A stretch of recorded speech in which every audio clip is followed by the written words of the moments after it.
Did get the 100% through the DAV, and I've been like that ever since. But I still continue to have problems with my back. I've got a problem right now with the VA. I just got through some major surgery. May the 16th, I had to have what they called Whipple surgery. And by the way, my voice doesn't sound like this normally. I've got a high-pitched voice since that surgery. But that's probably because of the anesthesia, and I was on an intubation tube for a while.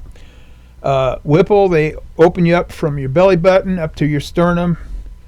To not get too involved, they end up cutting part of my pancreas out. They cut part of my stomach out, my upper intestines. Worked on my gallbladder, did some stuff, and rearranged some of my insides. And anyway, they found out the pancreas, it was not cancerous, so thank the Lord for that. But I was in extreme pain for quite a bit. I'm just now getting on my feet.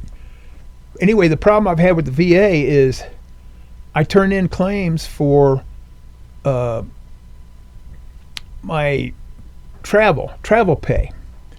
And I turned them in, and they denied me because they were over 30 days old. I was never told that you had to turn your travel pay in before 30 days.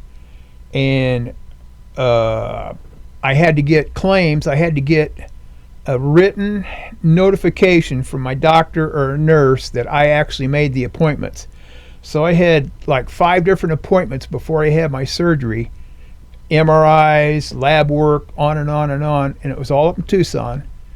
And I had that all done. They stapled them all in there, mailed it in, and I never got my pay. So I called them, and they looked it up, and they said, well, you're not going to get your pay because these are over 30 days old. Folks, I was in the hospital for 2 weeks. The only thing I could do is get up, barely get up, to go to the restroom. So there's a month right there.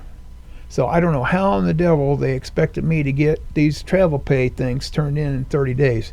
So I'm going to work on it next week. I'm going to call. If I have to go to the head of the VA in Tucson and tell him I think that's a bunch of BS, that they turn around and tell you after you've sent stuff in, you have to have them in within 30 days. There's nothing on the forms. I've never been counseled for that. So, and I told the people, I said, well, you're supposed to be helping veterans, not doing this kind of stuff to veterans.